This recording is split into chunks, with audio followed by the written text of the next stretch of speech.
When the world feels loud, even stillness can feel like a heavy cloak. What if, for just a moment, you simply let go? Hello, dear friend, I'm Lucas. It's midday now, a quiet hour, a soft pause. The world outside may still spin with a hurried rhythm, its demands echoing like distant gulls on a vast ocean. But here, in this moment, all that urgency begins to soften, to dissolve into the air around you. This space, right here, right now, is yours. A small, precious window of quiet, a gentle, unhurried breath in the midst of the day. You have arrived, and I am here, not to ask anything of you, but simply to help you return to the quiet anchor within you, to your own inner calm. So let your eyes fall closed, gently, as though soft petals are slowly unfurling in the warmth of the sun. Allow your body to sink effortlessly into the support beneath you, letting any lingering tension from the morning simply melt away like frost on a sunlit pane. And listen, just listen. Let this be a doorway to stillness. For there is a breath, a quiet, steady current that flows beneath all your thoughts, and there is a profound silence that exists beneath all the world's clamor. And within that silence, there is a strength, a resilient, unshakable core that is found only when we stop striving, stop pushing, and simply let ourselves be. Only when we stop trying so hard to be strong. The ancient Stoics understood this not merely as a philosophical concept, but as a living, breathing guide for navigating the tumultuous currents of life. They knew that true freedom, true peace, wasn't something granted by external circumstances, but something cultivated from within. Epictetus, a wise philosopher who once endured the physical chains of slavery, spoke of this with profound clarity. He taught, freedom is the only worthy goal in life. It is won by disregarding things that lie beyond our control. Think about that for a moment. A man whose very body was owned by another, yet in his mind, he walked free. He understood that the deepest chains that bind us are not forged of iron or circumstance, but of our own attachments, our desperate need to control outcome, our frantic worries about the future, our stubborn clinging to what has already passed. And the key to unlocking these invisible chains lies not in fighting the external world, but in recognizing and mastering the landscape of your own mind. That key, dear listener, is in your hands right now, in this midday quiet. This modern world, with its relentless pace, often whispers a different message. It tells us to hustle harder, to grasp tighter, to constantly strive for control over every fleeting moment, every outcome, every opinion. Our calendars overflow, our inboxes scream for attention, and even in moments of rest, our minds often continue to race, replaying old conversation, rehearsing future worries. We carry the invisible weight of 1,000 unmet expectations, feeling a subtle guilt if we're not constantly doing something, constantly productive. But what if rest, true, deep rest, isn't a luxury or a sign of weakness, but a profound act of healing? What if this moment of stillness, this sacred pause, is not a break from life's essential journey, but an integral part of its deepest wisdom? Let me tell you a story now, a simple tale of hands and earth, of effort and surrender. There was once a young artist with eyes full of a fierce, untamed passion and a heart that yearned to capture the raw essence of the world. She wandered far into the majestic mountain, seeking a landscape so perfect, so profound, that it would reveal nature's ultimate truth. She carried only a worn canvas, a handful of brushes, and the heavy burden of her own lofty expectation. Each morning, she would rise before the mist had fully lifted, setting up her easel in a new spot, convinced that this day she would capture it, the perfect light, the perfect shadow, the perfect curve of the mountain peak. But the mountain, in its ancient wisdom, refused to be confined to her canvas. The wind, unpredictable and wild, would gust suddenly, blurring her precise brush strokes and making her delicate hair dance around her face.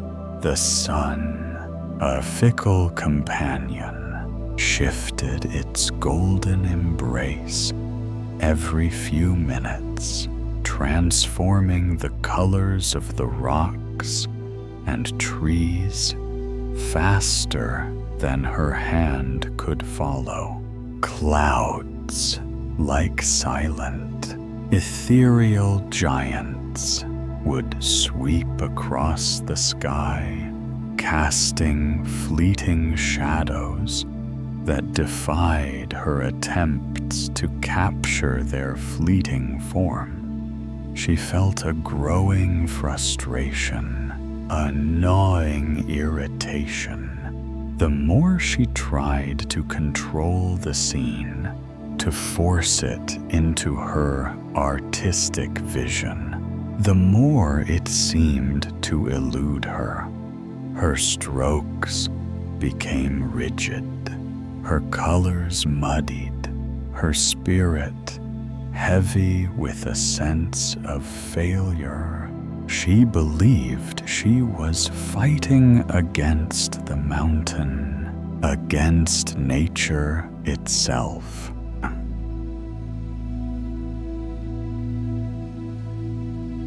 As the golden light began to lengthen its shadows and her frustration reached its peak, she slumped against a rough boulder, the paint on her palette drying, her brushes scattered.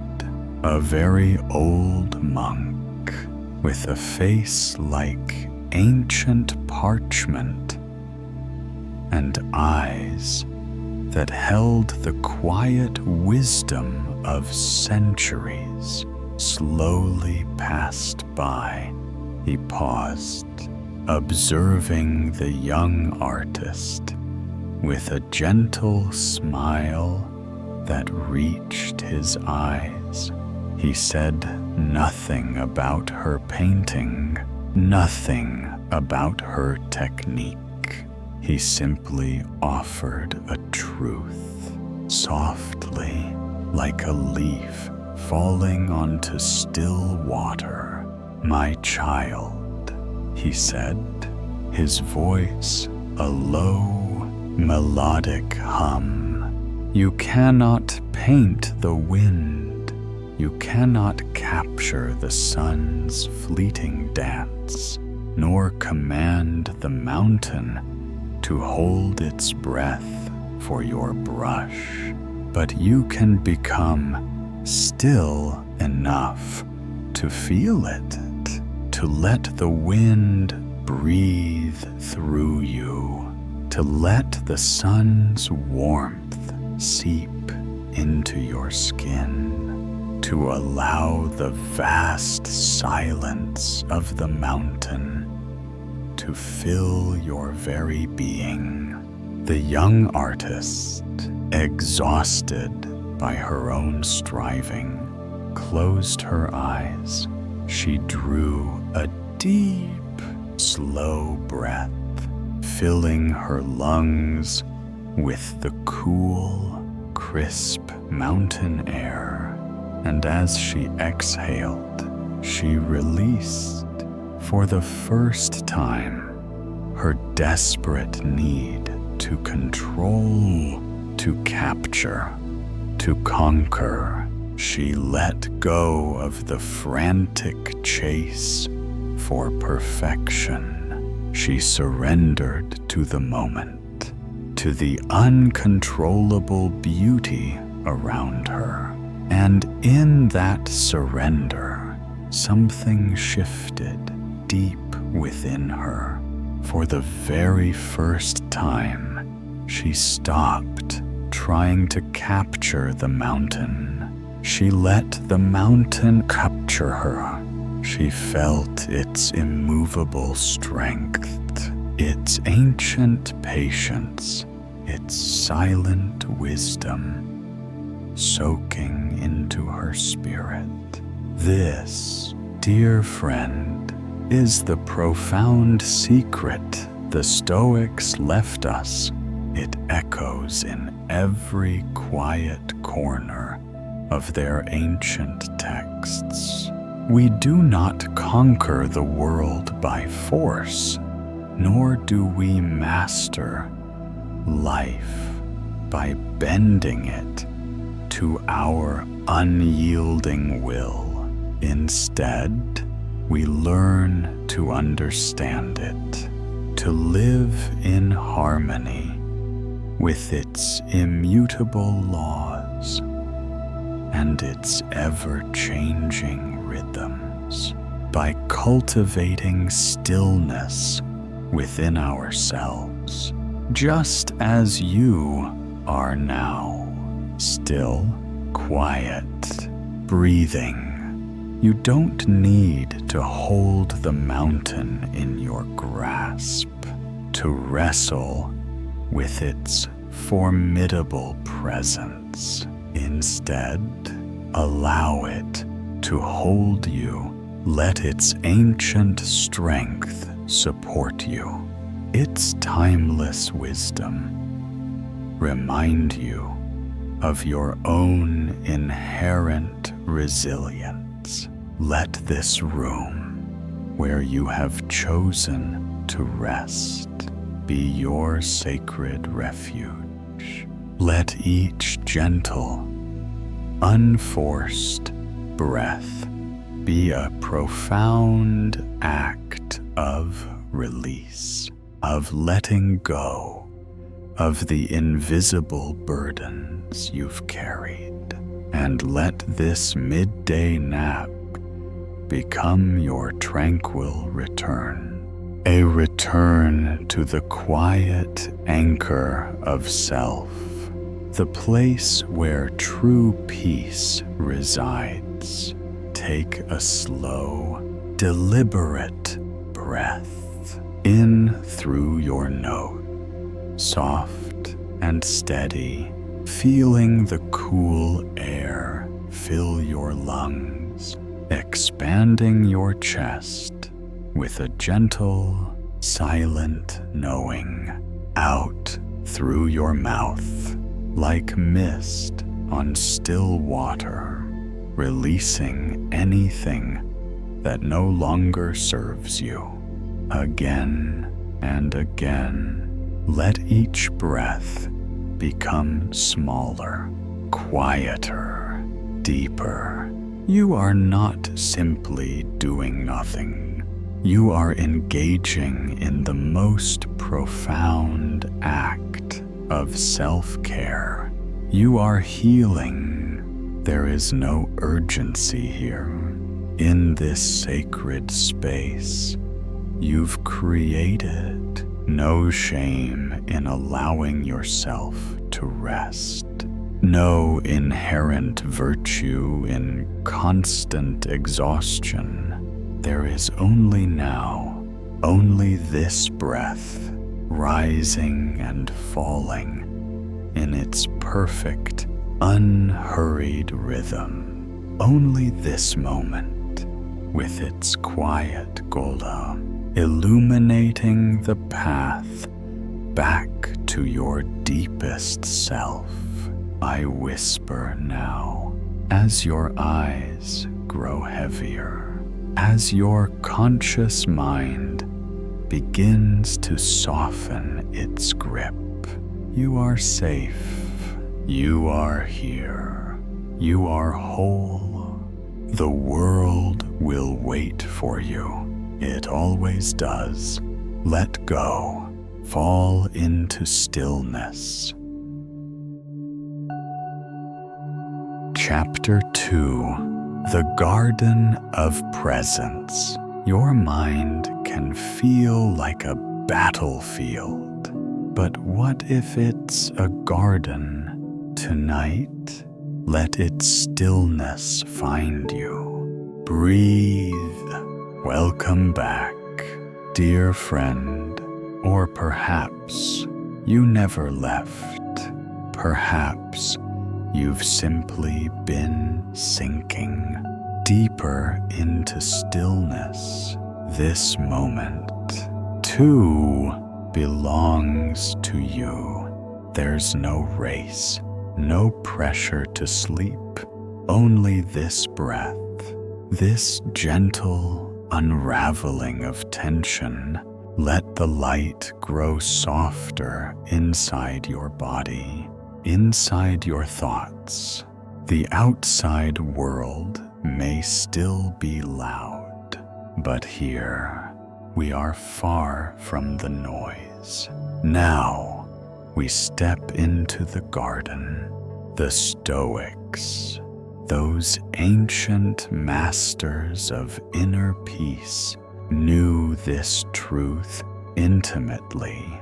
Marcus Aurelius, the philosopher emperor whose days were filled with the thunder of battles and the weight of an empire, found his deepest solace in this very concept.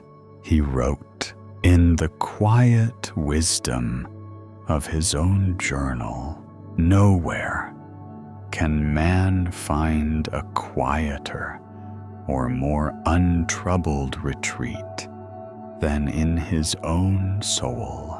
This wasn't a retreat found by physically escaping to secluded mountains, or by seeking refuge within the hallowed walls of temples, grand though they might be. No, this sacred garden, this untroubled sanctuary, exists in the stillness behind your eyes, in the deep silence that cradles each gentle breath you take. That garden, dear listener, is here. It is within you, and you, right now, are already resting peacefully within its gentle embrace. Let me tell you a story now, a simple tale of hands and earth, of effort and surrender. There was once a woman named Elara who devoted her life to tending a patch of soil behind her modest home. It was not a grand estate, just a small, sun-drenched plot where she hoped to grow a garden worthy of admiration. Elara was a meticulous woman, driven by a quiet, relentless pursuit of perfection. She fussed over every minute detail with an intensity that bordered on obsession. She measured the moisture of the soil with a small, precise tool, fretted over the exact angle of sunlight filtering through the trees, meticulously inspected each leaf for the slightest blemish or the tiniest insect. Every single weed that dared to sprout was seen not merely as an unwanted plant, but as a direct reflection of her own failure, a blemish on her relentless effort. Each vibrant blossom became a fleeting measure of her worth, and each wilted leaf a whisper of her inadequacy. She tried with all her might to perfect nature itself, to bend it to her will, to force every seed to sprout exactly as she imagined, every flower to bloom flawlessly. And the more she tried, the more she pushed, the more exhausted she became. Her shoulders ached with the invisible weight of her striving, and her mind was a constant swirl of worry and judgment. The joy she once found in the gentle turning of the earth slowly withered, replaced by a relentless pursuit that offered no true fulfillment until one sweltering summer day, utterly drained, her hands caked with mud, her brow heavy with sweat, she simply stopped, not out of defeat, not out of a sudden decision to abandon her beloved garden, but out of sheer, absolute exhaustion. She didn't give up. She just let go. She lowered her tools, released her clenched fists, and sank onto the warm, sun-baked garden stones. She closed her eyes, and for the first time in a very long time, she simply allowed herself to be. She began to show up to the garden differently, quietly, not with a checklist of tasks to conquer, but with an open heart. She would still water the plants, but only what was dry, only what truly needed it. She learned to observe, not to judge. She sat on the ancient stones, feeling the warmth of the sun on her skin, the gentle breath of the breeze on her face. She breathed deeply, slowly.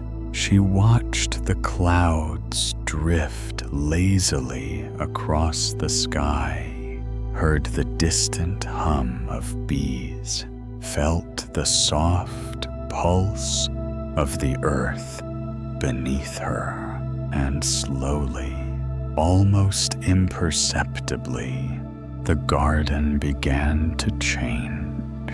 The leaves, once rigid with her frantic care, began to unfurl more naturally, swaying gently in the wind. The soil, once packed tight from her anxious tending, softened, becoming more yielding. The unruly vines relaxed their desperate grip, spilling gracefully over the edges of the beds, and it was as if the garden had been waiting for her to stop controlling it, to stop trying to force its growth, so that it could finally bloom with her in effortless harmony, not against her. It taught her a profound lesson. Sometimes the most powerful act of cultivation is simply allowing. The Stoics taught that peace is not a passive state, a blissful unawareness. Rather, it is an active, attentive state. It is not forceful, not aggressive, not about imposing your will upon the world, but it is deeply, profoundly aware, like Elara, the woman in the garden. You do not need to command this moment, to force it, to yield to your expectation. You only need to notice it. Simply observe. Notice the cool air gently entering your nose with each inhale, filling you with calm. Notice the profound stillness that lies beneath your ribs, beneath your beating heart, a quiet sanctuary, untouched by the day's chaos.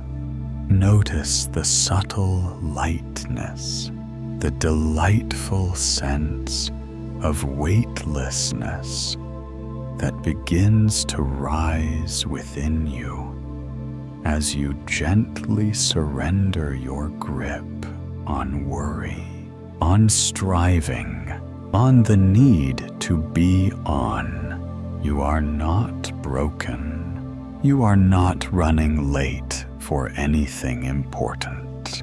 You are not flawed. You are simply here, and in this here, in this precise moment, you are whole. Your mind, dear friend, is like a garden, but for many of us, for much of our lives, we tend to treat it more like a battlefield. We attack our thoughts, judging every fleeting impulse, every anxious whisper. We frantically try to pull out every weed of self-doubt or regret, exhausting ourselves in a relentless, unwinnable war for perfection and improvement. But what if you simply watched the clouds of your thoughts pass by without judgment, without attachment? What if you truly trusted that your own breath, this incredible self-regulating mechanism, knows exactly how to return to balance, how to find its serene rhythm when simply left alone? The woman in the story, Elara, stopped trying to force the garden to bloom, and it was precisely at that moment, in that space of surrender, that the blooming in its most authentic and vibrant form truly began. So now, as you rest here, allow yourself to simply let go of the urge to change anything. Let go of the desperate effort to be calm. Instead, simply allow calmness to find you, to seep into every cell, every nerve, every corner of your being. Let your body become like the soft, fertile soil of that sunlit garden, yielding to the gentle touch of rest. Let your thoughts be like dragonflies, delicate and iridescent, hovering for a moment, then gracefully disappearing into the wide, open sky of your awareness. Let your breath be like the warm, life-giving rain, nourishing every part of you, without effort or striving. There is truly nothing to fix here, nothing to force, only a profound, effortless presence. I whisper now, as the gentle light of midday wraps around you, deeper than words. You are the garden. You are the stillness. You are the sunlight, warming your own skin, illuminating your own true self.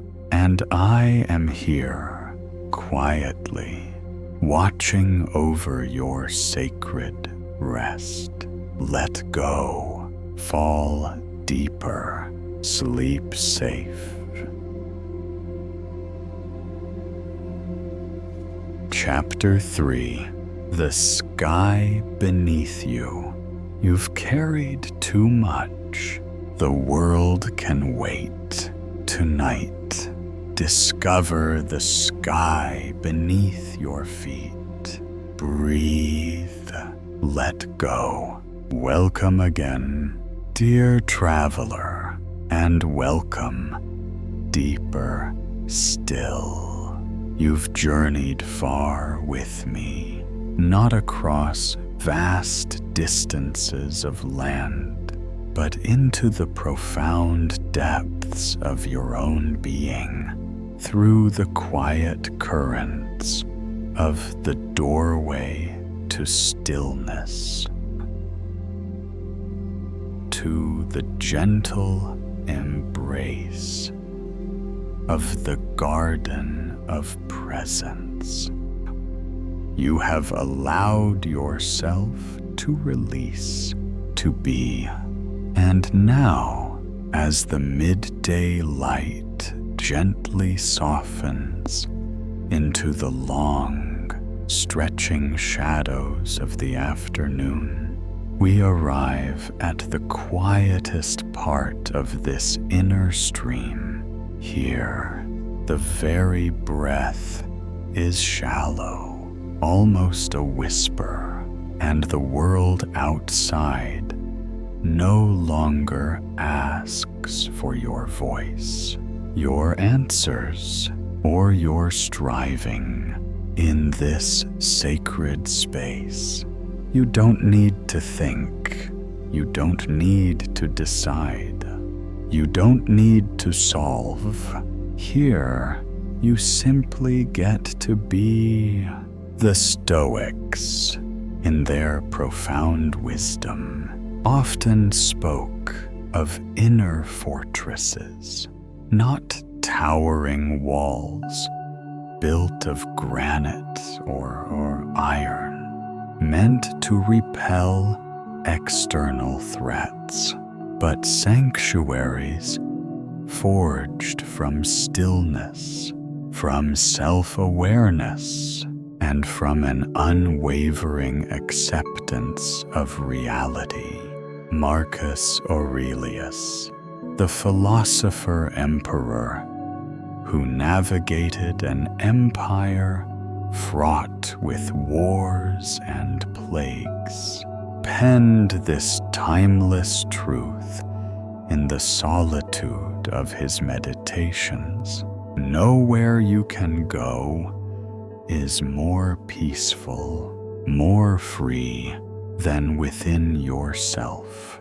He understood that the truest place of rest, the deepest wellspring of tranquility, is not found by physically escaping the demands of the world, but by returning with intention and presence to yourself, to the quiet center beneath the ceaseless hum of daily life, the place within you that simply watches without judging, that knows without rushing to explain, the part of you that has always been whole, always complete, always at peace.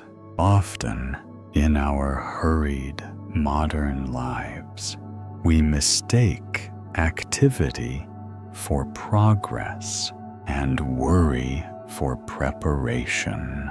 We carry countless burdens, the unfinished tasks, the unspoken words, the what-ifs and the if-onlys, believing that by holding on to them tightly, we somehow maintain control. But as Seneca, another towering figure of Stoic thought, wisely observed, we suffer more in imagination than in reality.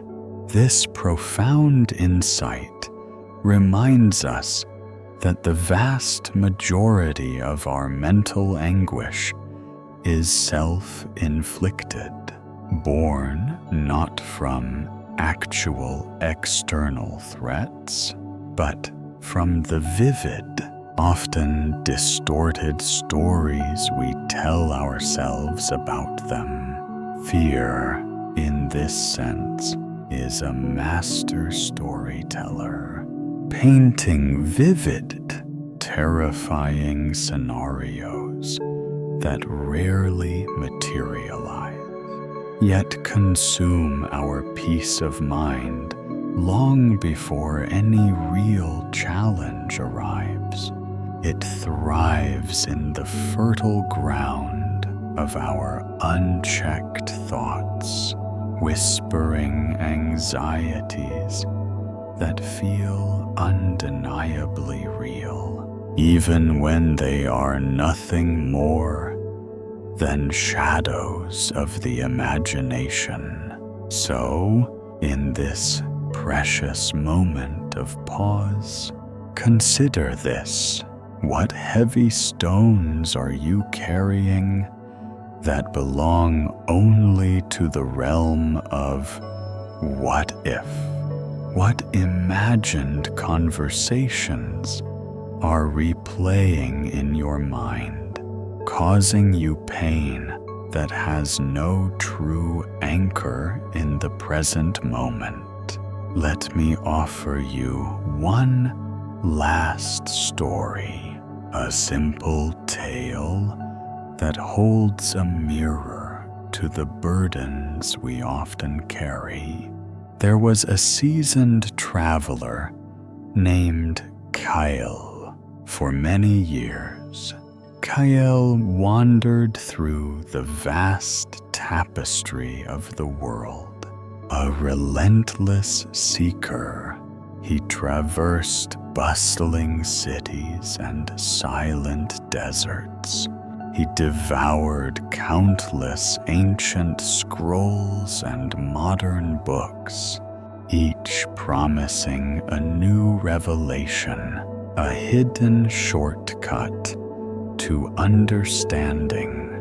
He sat at the feet of wise teachers in secluded monasteries and bustling marketplaces, seeking what he called the truth, the definitive map, the ultimate philosophy, the perfect answer to life's grandest questions. With a heart full of yearning, he asked every sage he met, "What is the way? Which path leads to meaning, to peace, to a life well lived?" And to his growing dismay, each teacher offered a different, often contradictory answer. One spoke of rigorous discipline. Another emphasized radical surrender. Some urged him to seek relentlessly, to never cease questioning, while others whispered of the profound wisdom found only when one stops seeking altogether. So Kael grew profoundly tired. His mind became a chaotic, tangled map, crisscrossed with conflicting directions. He felt confused. his spirit worn thin by too many possibilities, too many unfulfilled promises. He accumulated insights like treasures, but each new insight seemed to add another question, another path not yet explored, another potential failure.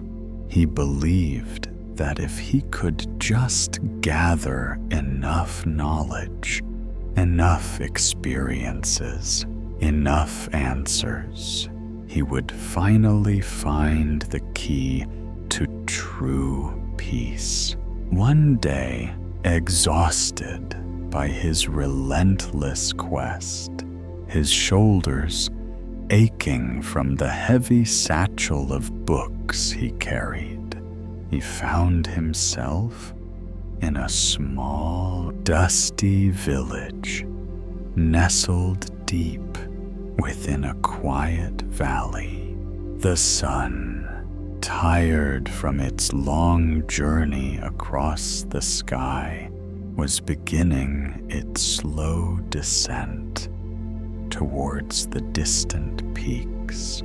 There, by a murmuring stream, he met an old shepherd whose eyes held the quiet wisdom of the hills, and whose face was etched with the calm lines of a life well lived. The old man offered Kale a piece of coarse, warm bread, still fragrant from the morning bake-out, and then a gift even more precious, silence. They sat together for hours, side by side, on a worn wooden bench outside the shepherd's simple dwelling, saying nothing at all. The only sounds were the soft murmur of the stream, the distant bleating of sheep, and the gentle whisper of the evening breeze through the tall grasses. The sun slowly arced across the sky, painting the clouds with hues of fiery orange and soft, contemplative purple. The silence between them deepened, not an empty void, but a rich, full presence that seemed to breathe with its own ancient rhythm. As the first stars began to pierce the twilight, Kyle, with a voice, almost a whisper, filled with a raw, unexpected vulnerability, asked one final time the question that had tormented him for so long. How do I know which path is truly right? How do I find peace when there are so many directions, so many answers? I feel like I carry the weight of the whole world's wisdom, and yet I'm more lost than ever. The shepherd smiled, a gentle, knowing smile, and placed his weathered hand lightly on Kael's shoulder, a touch of grounding warmth. "Sometime," he said, his voice soft like the evening breeze, almost indistinguishable from the rustling leaves. "The map is drawn after the journey, and sometime the greatest burden is the one you believe keeps you safe.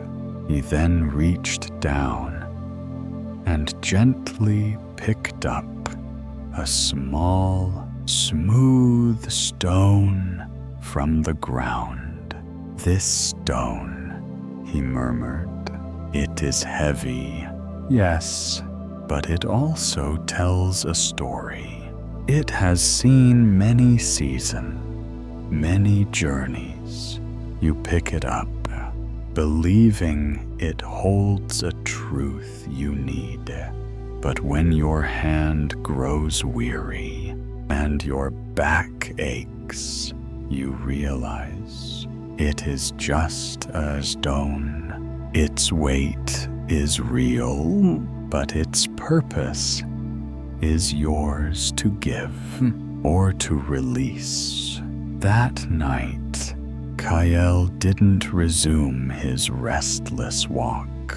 He lay down beneath the vast, open sky, the silent stars twinkling above him like 1,000 tiny possibilities. He looked up, and for the very first time, he felt that the stars weren't pointing anywhere specific. They weren't commanding him to follow a predetermined course. They were simply shining. And in that profound simplicity, in that deep acceptance of the present moment, he understood. The destination wasn't the point. The frantic search for the path wasn't the purpose. Presence was being fully here, fully alive in this very moment was the only true journey.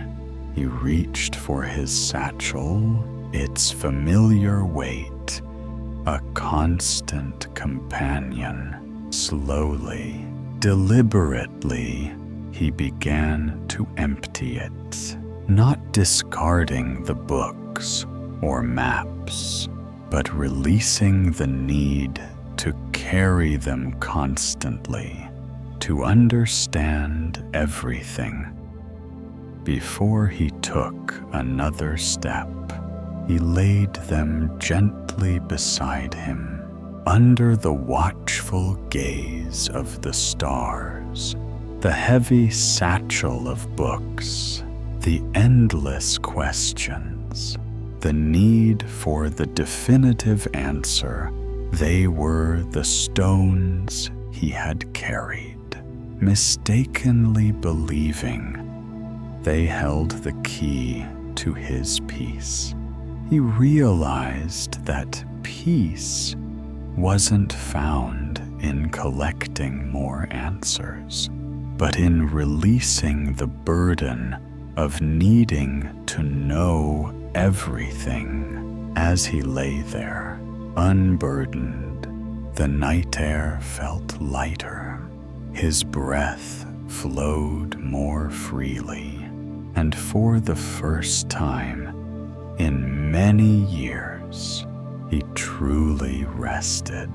So, dear one, perhaps you, too, have been walking a long time, carrying stones in your own invisible satchel. Maybe your mind has been burdened with questions, with unyielding efforts to map out every step, even as your body aches for a moment of quiet rest. Perhaps you've been trying tirelessly to figure it all out, your purpose, your next big step, the ultimate meaning of your existence. But what if today, in this sacred midday pause is not for solving? What if it's a precious invitation for surrender? What if this done silence, this gentle, effortless release of control is the way? What if the peace you seek isn't ahead, but right here beneath the perceived weight of your worries, like the boundless sky that holds everything yet is touched by nothing?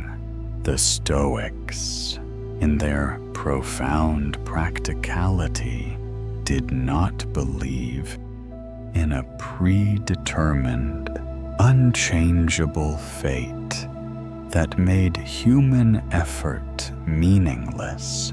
Instead, they believed in living in accordance with nature. And what is nature? In its purest, most fundamental form, if not the rhythm of breath itself. What is nature, if not the eternal cycle of rise and fall, of effort and stillness, of light and shadow, of blooming with full vitality, and then pausing to gather strength in the quiet darkness? This is not passivity. It is profound alignment. It is the wisdom of the tree that sheds its leaves, not in defeat, but in preparation for renewal. It is the strength of the river that bends around the obstacle, not by weakness, but by wisdom, knowing that rigidity breaks where flexibility endures. You are an integral part of that very rhythm. You are not meant to be strong all the time. You are not required to be perfectly clear in every single moment. You only have to show up fully, authentically to yourself, to this breath flowing effortlessly within you, to this present moment cradling you in its stillness, to this small, vast sky that lives beneath your ribs, reflecting the universe within. The worries, the thoughts, the old stories, they are merely clouds passing through your boundless inner sky. You are not the clouds. You are the sky itself, untouched, unburdened. I whisper now, as your eyes grow heavier, as your conscious mind settles into deeper, more restorative sleep. You are action. You are virtue. You are peace in purpose. Let hesitation fade. Your soul is impactful. Fall into profound efficacy.